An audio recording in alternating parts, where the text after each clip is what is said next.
So just to welcome everybody today, thank you so much for being here today. This is our first forum for 2021.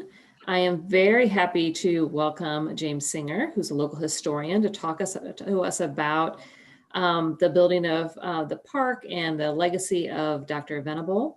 I thank those, including Laura, who participated in a lot of activities last year to change the result of what happened many years ago. So with that, I'm going to turn it over to you, Jim.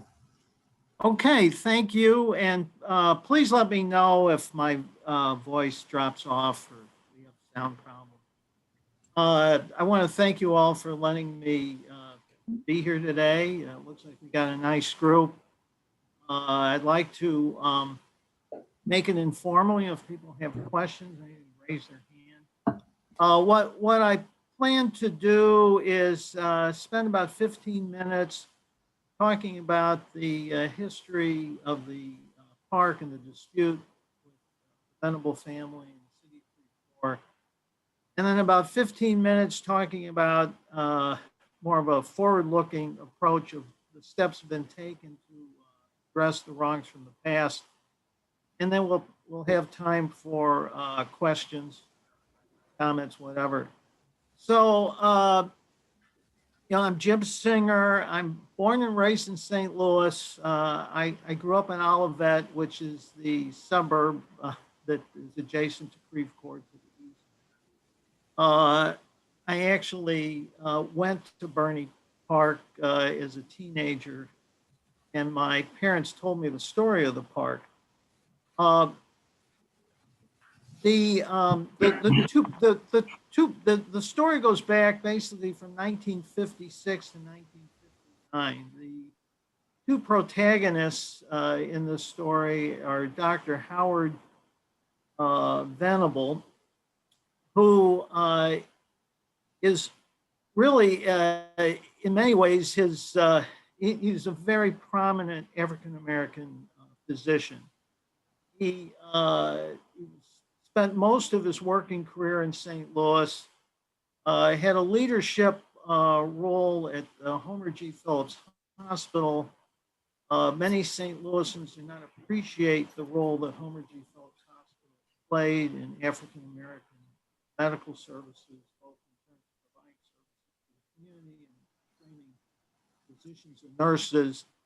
And then Dr. Venable was really a leader in transitioning the segregated medical services that we had here in St. Louis to the broader hospitals and service providers. So, if none of this had happened in Creve Coeur, he was just a tremendous St. Louisan and national leader. The other side was Mayor John or Jack Burney, who had served as the mayor of Creve Coeur from 1952 to 1956. He was off then for 4 years and returned as mayor in 1960. He was the golf pro at the Creve Coeur golf course, which I think is still in operation, and that was his full-time job.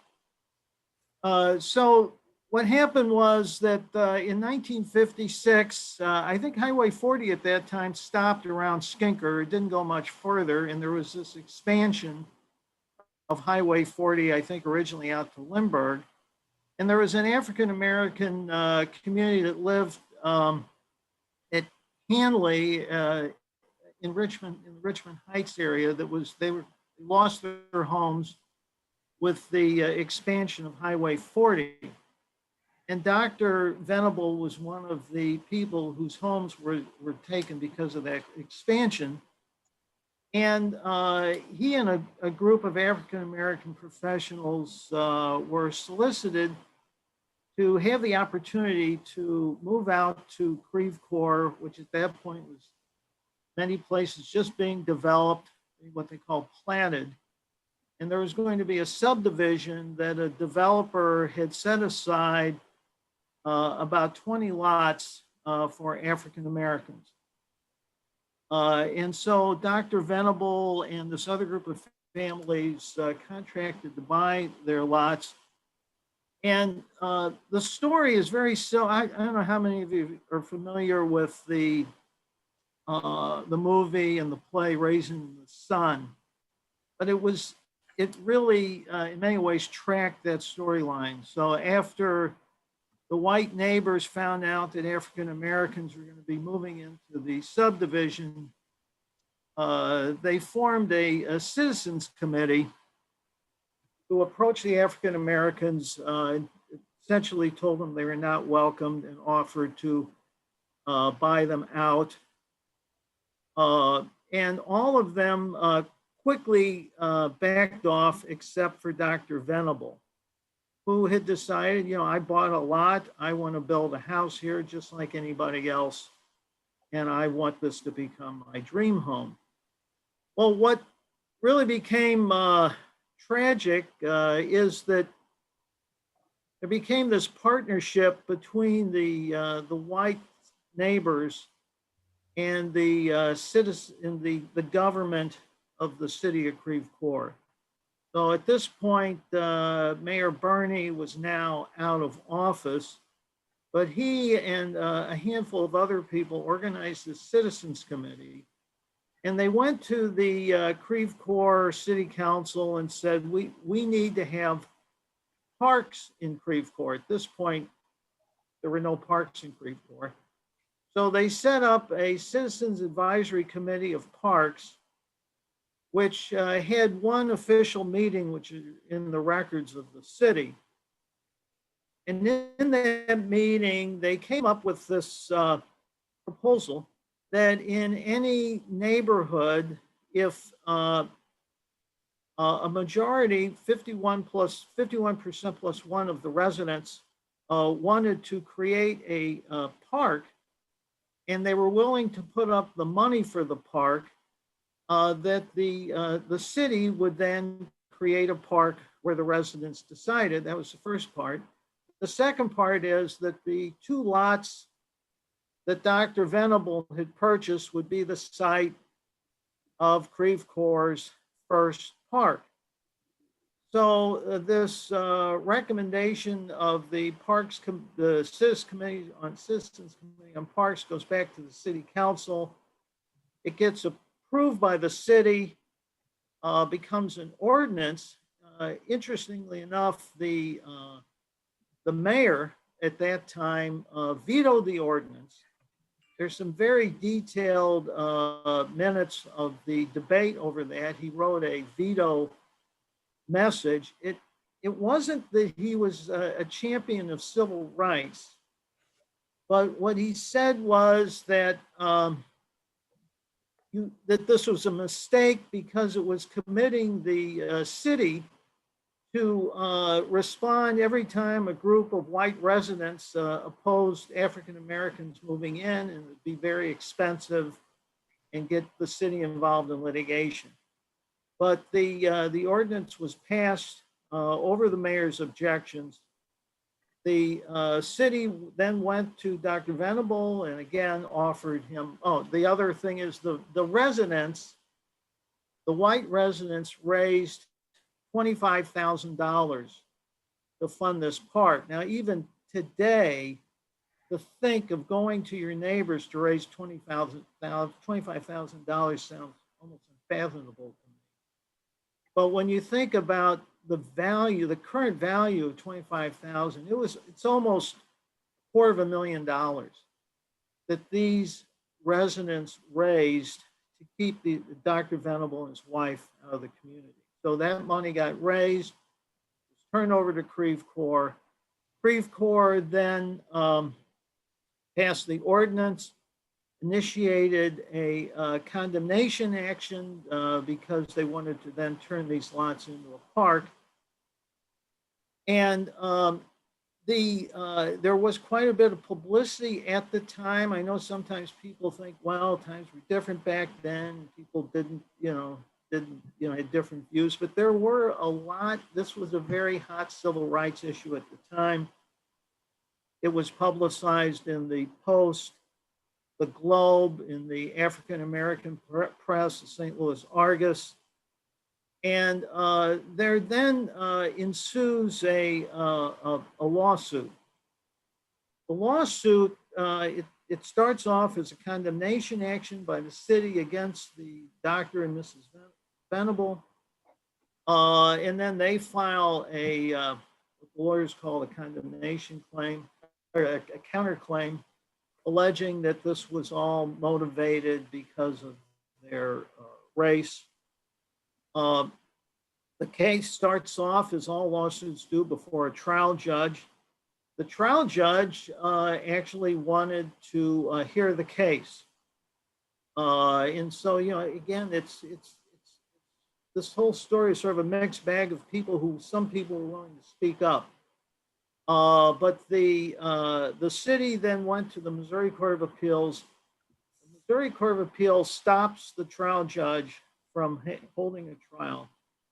And the case then drags on until late 1959, when the Missouri Court of Appeals issues its decision. And this is, I always thought there's many tragedies in this case, but one was that certainly the city got basically taken over by the prejudices of its white residents. But second, the failure of the Missouri courts to protect the Venables as citizens of the state of Missouri. Can you hear me? Yes. Okay. And what the Missouri not the Supreme Court, the Missouri Court of Appeals said was that even though there are these serious allegations of race discrimination, that the Missouri courts have no authority, jurisdiction, whatever you want to call it, to review the motives of the city of Creve Coeur, because once a municipality decides to use its power of eminent domain for a public purpose, which is a park here, that ends the court's inquiry. All the court can decide then is whether they have offered to pay a fair market value for the property.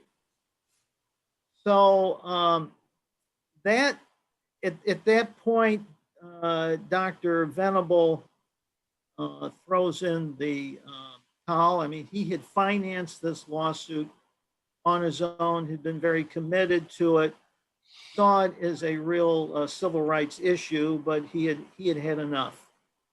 So why don't we now look at some, now there's, I had sent to Amy a link to this article that I had been co-author on. And there's some photos that I thought might be look at this point. Yep, I'll share it now. So this is a full-length photo of Dr. Howard Venable. It is not a photo, it's a portrait that hangs at the Washington University School of Medicine in his honor. He is one of 3 African-American professors who have their portrait at the medical school. He is a very honored individual there. Okay, can we turn to, the next picture of Dr. Venable. This is a picture of Dr. Venable. It was taken when he was an active physician in the St. Louis area. Let's turn to the picture of his home.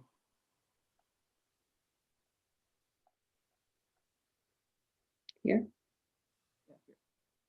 So this is Dr. Venable actually completed the construction of his home. He never moved in. But what I think you can see is this is, if you go into this subdivision, which is now called Countryside Estates, a lot of the ranch houses have been knocked down to build these McMansions, but there are still some of the original ranch homes. They're beautiful, beautiful homes. This is typical of what still is there. I don't know how many of you are from St. Louis or went to the park over the course of your lives, but until about 15 years ago, Dr. Venable's home was never, it remained. It was demolished about 15 years ago. And the city used it as a park clubhouse, if you can believe that. I always thought that was one of the, in some ways, most disgusting parts of this thing, to take these people's homes and turn it into a club site. It's almost like a trophy. And they in about a year after the city took the Venables home, they then named the park in honor of Mayor Bernie, who had returned to office, who as much as anyone had led both the Citizens Committee and the city in this drive to keep the African Americans out of the war. If you could turn to page, I think it's 13. Why don't you scroll down a few pages? Yeah, right here. No, there you go. I think it's appropriate that, especially appropriate that we're all here. Dr. Venable was a very committed member of the Episcopal Church, and I believe served in a leadership role. And the article has a lot of his words. And one of the things that you find is that his religious faith really helped him as he went through this struggle. And a short time after all this, I'm going to start going into how it all came to light. But this, there's a resident of Creve Coeur had a letter that his grandmother had kept in the attic of their home, which came to light about 2 years ago or so, that Dr. Venable wrote to his grandmother on November 20, 1959. It was a very, very moving letter. It was written about 3 weeks before he was set to lose his case before the Missouri Court of Appeals. And even then, he was still committed to moving into Creve Coeur. And I just wanted to read you this last paragraph because I've always found it so moving. He says, now, and I should say that this Mrs. Victor Weir was family to the then current mayor, not Mayor Bernie, but the mayor who was serving in that 4-year interim. And he says, may God bless you in your hour of sorrow. Her husband had been murdered. For you have exhibited true Christian spirit, especially in my behalf. It is knowledge that there are many others like you in Creve Coeur, which gives me the courage to fight the discriminatory tactics of the administration. It is my fervent hope that within the not too distant future, I may succeed in this endeavor. Signed, Dr. H. Philip Venable. I think that just gives you some measure of the man that we are talking about. So what happens is Dr. Venable and his wife, they move out to Baldwin. They buy a nice property, and it's kind of a happy ending. He's well received by his white neighbors, and in the mid 60s, there's some evidence. Dr. Venable has this account that he was welcomed, that he was approached by Creve Coeur about coming back. There's a letter that's referenced in the article by Senator Danforth. He wasn't senator then. I think he was time. Certainly a leader in the Episcopal community who had written to the then mayor of Creve Coeur about what a horrible thing had happened to the Venables, that the park should just be sold or given back to the Venables. But anyway, that didn't happen. He had moved So that in a nutshell is the story of what happened between the city and the Venables. And so it ended in about 1960.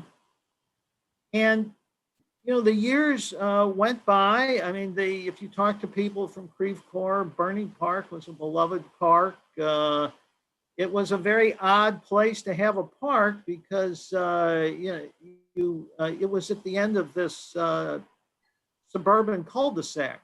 So you had to wind your way through the subdivision to get to this dead end where there's a park. You never understand why there was a park there unless you knew the history. In the fall, I think it was of 2017, I took one of my grandsons to the park. My son and daughter-in-law and three grandsons reside in Creve Coeur, and realized that this was the park that I had been to, I guess, 50 years earlier, and that my parents had told me about. And I looked around and went to the Creve Coeur website. There's nothing to tell you about how this park came into place. I've been an attorney my whole career. So I thought, well, I understand the kind of the legal background. I can look into that. And I've also been a lifelong lover of history. I considered myself an amateur historian. And I thought this could be a really interesting topic to write about. So I found the Missouri Court of Appeals decision. That's very easy to find. And then the city on its website has all of the minutes of their city council meetings going back into the 1940s. So if you take the time, you can slowly trace the history of the city's dispute with the Venables meeting by meeting. So I started drafting an article about this and became increasingly interested. And then in the summer of 2018, Share Emeth congregation, which is in Creve Coeur, had a project to identify social justice projects that the congregation wanted to get into, and I suggested this. And the congregation set up like a task force to look into it. They were looking into trying to decide which one they wanted to focus on, and they spent about 3 months investigating different options. And in the process, a group of us started spending some more time researching and seeing if we could get other groups interested. We met with representatives of the Washington University School of Medicine. We met, who had held Dr. Venable in such high esteem. He had passed away in the late 80s. We met with a not-for-profit called EHOC, which is the primary agency in St. Louis that fights housing discrimination. We met with, I think we met with some church groups. I can't remember if we met with St. Timothy's at that time. But in any event, Share Emeth decided this wasn't the project that they wanted. They picked another project. So the thing kind of went dormant. I mean, I kept working on this article. I approached the Missouri Historical Society. It's quite a process to get them to approve an article and get them interested. And until that would take us until May of 2019, which wasn't that long ago, it was kind of dormant. I mean, my goal was to try to get my article published, and it so happened that there is that in response to Ferguson, the incident for the killing in Ferguson, Harvard University, the Harvard University concluded that St. Louis had the worst race relations in the country. It's a heck of an honor. And Harvard set up this, this special organization that they called the Commonwealth Fund. If you go to the website and type in Harvard University Commonwealth Fund, it'll pop up. And the Commonwealth Fund was set up to help St. Louis with its race relations. And so in May of 2019, the Harvard Commonwealth Fund sent two college interns to St. Louis to work with EHOC. And one of their projects was to work on this Bernie Park issue that we had educated them about. They were aware of it, but they didn't know all the details of the history of it. And so these two interns were these two young college kids. One of them was from St. Louis, an African-American young person, and the other was from the East, but they were here for the summer. And they really did a remarkable job.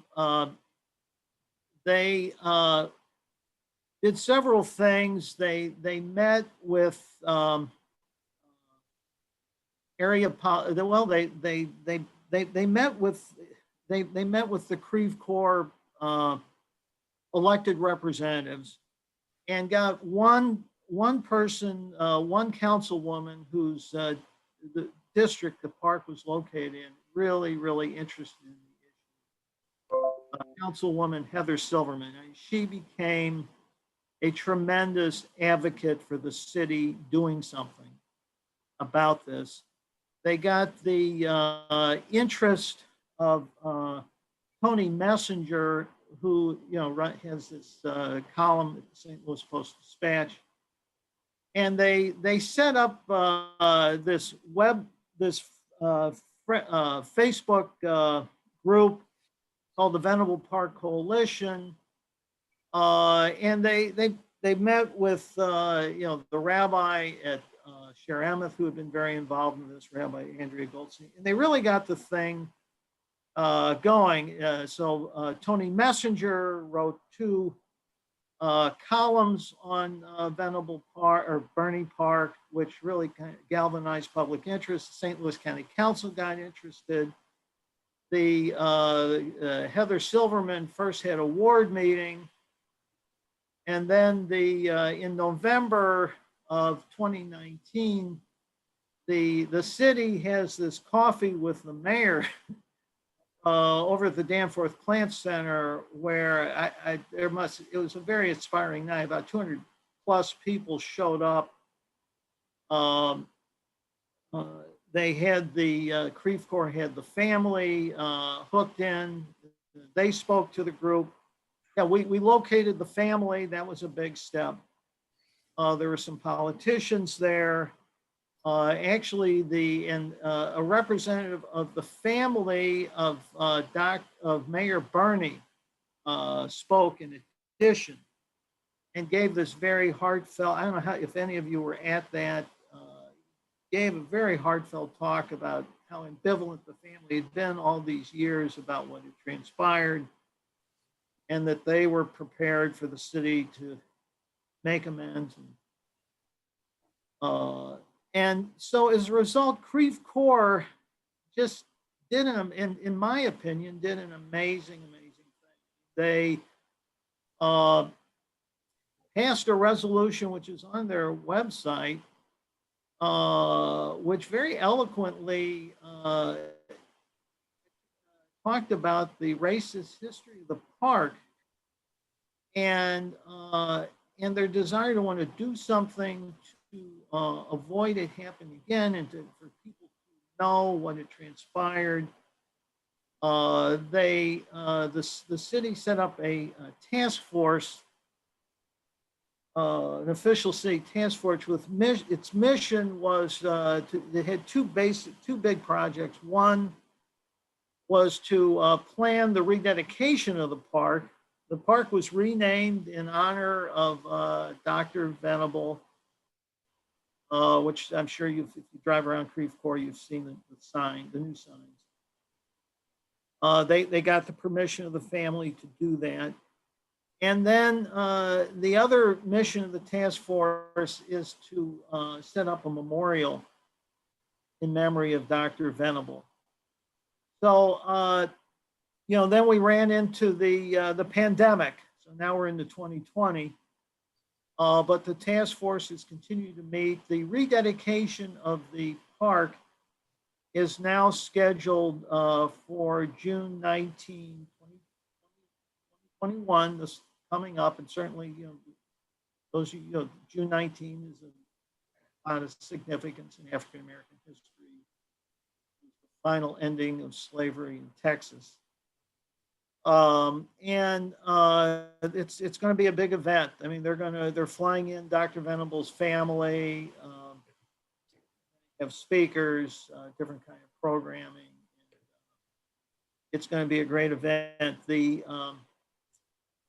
task force has also been they're spending a lot of time working on the memorial, whether to have something in the park. The medical school has become very committed to this project, and they really want it to be more accessible to the public and to address the bigger topic of the history of discrimination against African Americans in medical services, which Dr. Venable played such an important role. So that is kind of the optimistic part of how this is played out.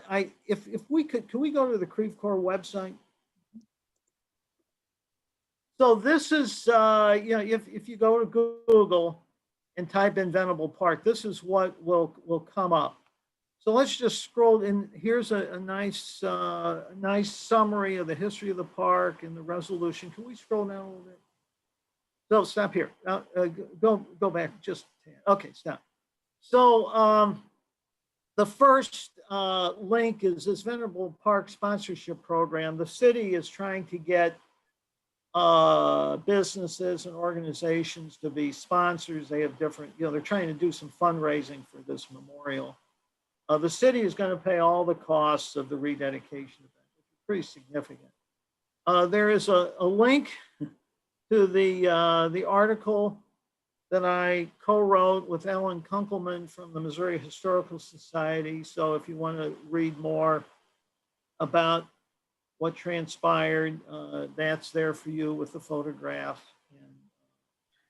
And then another really interesting thing that came out is that the Missouri Historical Society, when I started working with Ellen Kunkelman, I found out that they had in their archives that they had actually done an oral history of Dr. Venable back in the late 1980s.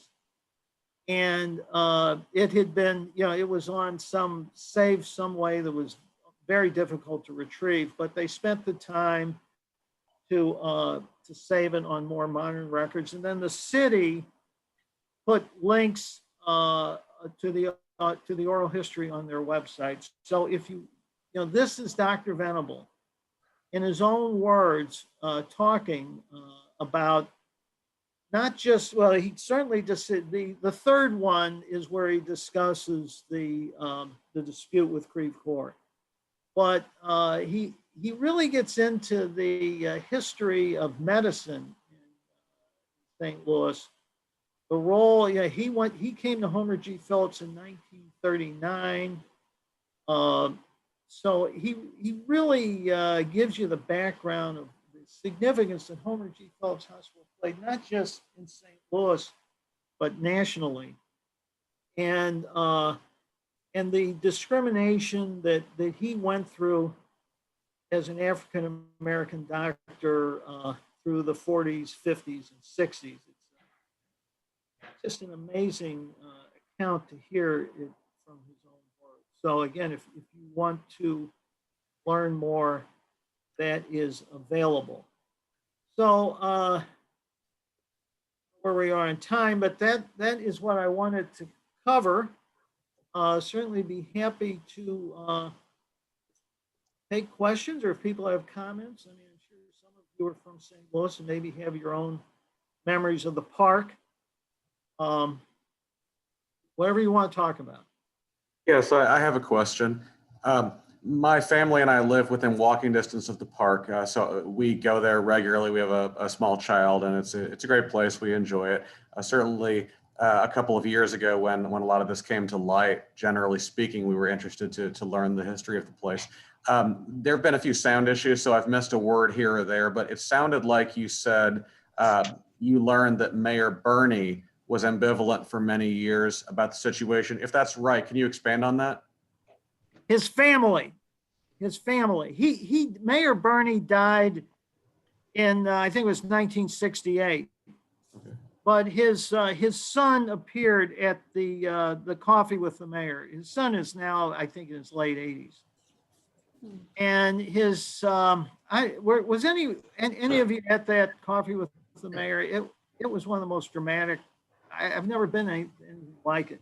But and some people criticized him that he was trying to apologize for his racist father. I thought it was very heartfelt.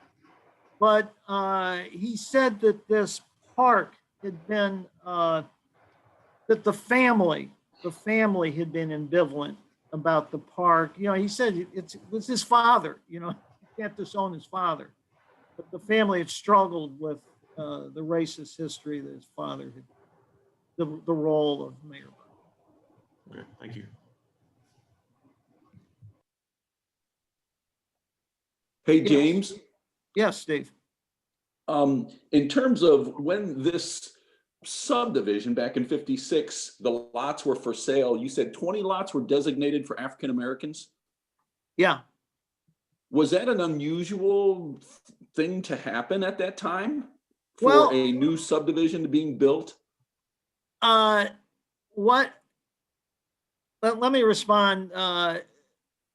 Well, the immediate answer to your question is what happened was that a developer, and this there's bits and pieces in the historical record. Someone want to explain to you comes from Dr. Venable's account, which was like 25 years after the fact, but it's from his oral history. But there was a developer who probably bought the lots and then marketed them to these African-American families. And it was a very common thing, back then there had been St. Louis has a prominent role in the history of discrimination of housing against African Americans. So until the late 1940s, there was a common practice that they had these covenants that you couldn't sell to African Americans, and that was declared unlawful in 1948. So they started coming up with other ways of keeping African Americans out. And actually, what happened with Creve Coeur was certainly a creative way of doing it. But in this case, and so it was very common for African Americans to use a shell, what they called a shell corporation or a shell buyer, to get access to property that people wouldn't sell to African Americans. So now Dr. Venable, and so on the surface, it looks like this developer was kind of a shell for these African Americans so that they could move in. Now, Dr. Venable actually had a far more cynical view of what had transpired. What he says is that the developer bought these lots, went to the African Americans and held out the prospect that they could move into these beautiful suburban homes that they were going to build. And then knew that there would be this reaction of the whites, and so that he would then buy back the property from the African Americans and then sell them to the whites at an inflated price. He claims the developer made $250,000. Again, that was a lot of money back then. It's still a lot of money off this venture. I don't know whether Dr. Venable was right about this. I never could find any evidence to support that more conspiratorial view of things, but that was how it transpired. The whites formed this corporation that there is a record of called Spady Development, or Spady Realty. they're the ones that purchased the lots from the other African-American families. And as I discuss in the article, they ended up getting into financial trouble, just as the mayor had warned about. And they went to the city to get the city to pay their legal fees, which the city did. And this was all during the litigation, which dragged on for some time. Then they went to the city and said, we can't sell these lots to get back the money that we paid the African Americans. So we want you to subdivide, they had an acre lot rule in that subdivision. And so they said to the city council, we want you to break it into half-acre lots. And the neighbors, they were going to do it because they said, we did this for the city. And this was actually covered by the Post-Dispatch at the time. There's an article where a Post-Dispatch reporter really got in their face and said, well, this was because they were they're Negroes, right? And they said, well, no comment or something like that.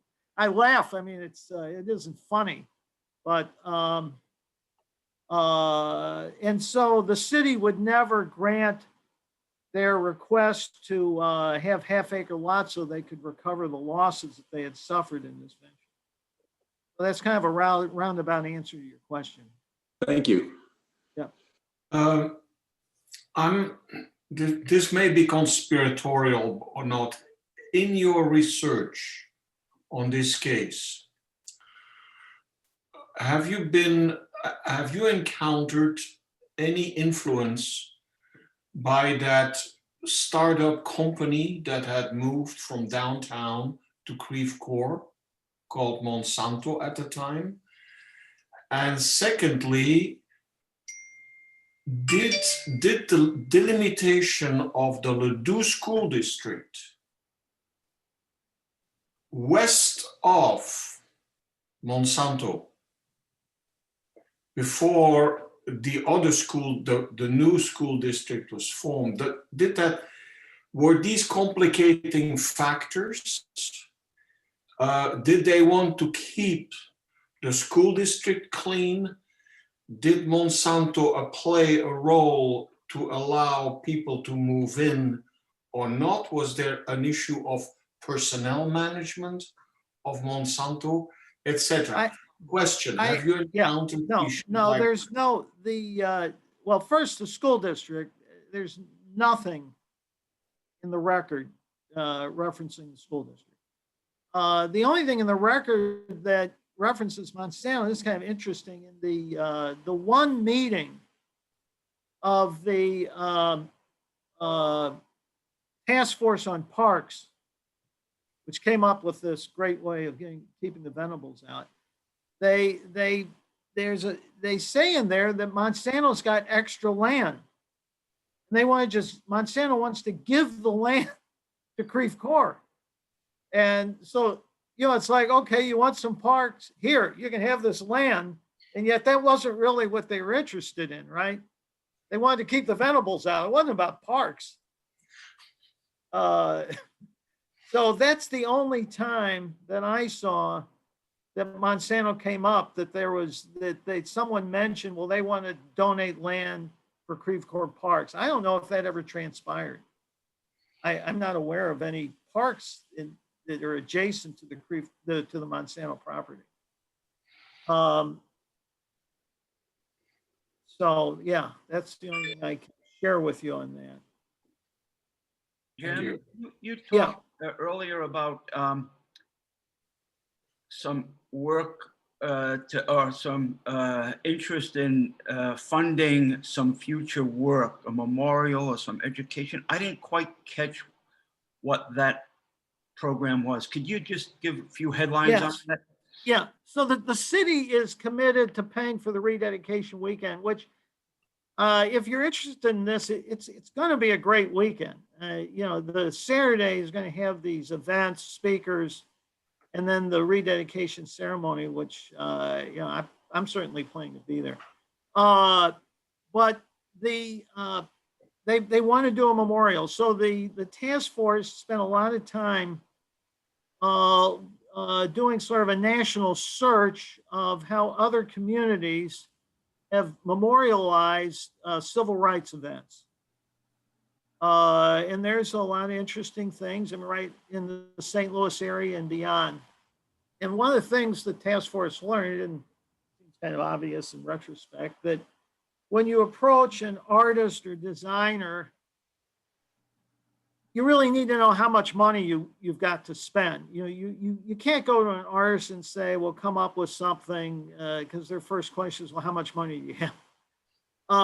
And so the city had wanted to get some private funding of the memorial. So the more money they have, you know, the night or the bigger, nicer, whatever memorial that they can do. So that is where the fundraising comes in. That the city and then they are looking for. I should say they're also looking for sponsors for the rededication weekend. Right, for example, Drury Hotels. You know, there's a Drury right there at Ballison 270. They have donated 9 rooms for 3 nights for the family. They're 9 members of the family. Dr. Venable's family are coming in for the event. They have been very active on the task force, which I think is one of the really great things that has gone on. The family is very, very involved and very appreciative of what Creve Corps has done and how they've handled it. The family spoke again at that coffee with the mayor. Those of you who were there, I thought it was very moving. So anyway, that's the fundraising part. Thank you. Is that, can we find more information about that? Yeah, that if you go to the webpage, you'll see there's a link.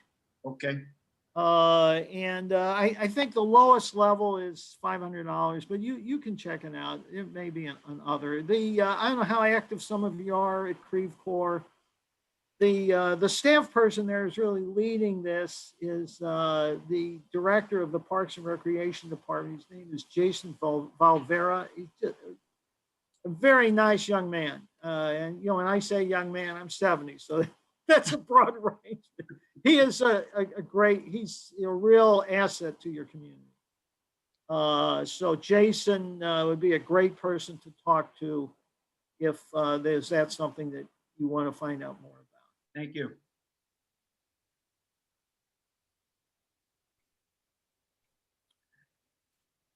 What else? Any additional questions? Just for your edification, Dr. Venable was an active member at All Saints Episcopal Church. Okay. And I think you've done some research, Tony, didn't you, about his? Yes, we have snippets. We have his funeral program. We have a bit of his history from our church diocesan archive. So we have a little bit. And Laura Catalano has written 1, maybe 2 articles. I'm not sure. So we have some background in it, but I don't have what you have. That's great. Well, you know, I'll say this as a parting remark. I know, I don't know if it's overstepping my bounds, but you know, people get into secularism and religious faith. To me, it was inspiring. What, you know, the more you read about when you look at Dr. Venable's words, his faith was, you know, he went through a lot and he kept a positive attitude and he accomplished so much. And his religious faith was, you know, he says was what helped get him through this. So, you know, I think as members of the Episcopal Church, you can take a lot of pride in what your church did for the Venables. I find it very inspiring. Jan, did you have something? I just used to take my kids to that park all the time. They're 53 now, but our play groups used to go there and it's really set back. The sign was so small, you really couldn't couldn't find the sign in the windy road. I hope that part of this can be made more visible to the community, and the history can be made more visible, because where the park is, unless they do more signage and a statue or something, it's very low key. Well, that's part of the history. You know, you've got this subdivision. Yeah, I mean, you know, there's some issue about, you know, having all this traffic through this neighborhood. It just, yeah, I mean, there hasn't, to my knowledge, the neighbors have not objected. They've been very supportive. But, you know, the parking is very limited there. mhm. And by the way, they're going to have overflow parking at Spady School. And the city's going to have buses going from the school to the park. So they're anticipating the handling of the crowd. There's going to be a tent. There's going to be seating. They're going to have refreshments. Yeah, the park is not set up for large crowds. So we need to finish this now so we can get to the service, but I want to thank you for all the work that you did on uncovering and exploring this and raising it to light and working with so many organizations to make it possible to see this type of change that's underway. So thank you for all that you've done. Thank you Well, for thank you. Thank you. for coming and speaking A with lot us. of fun. A lot of fun. Thank you. Take And I care. appreciate it. All right. Thank you, everybody. Okay, I'm gonna, Thank you. okay.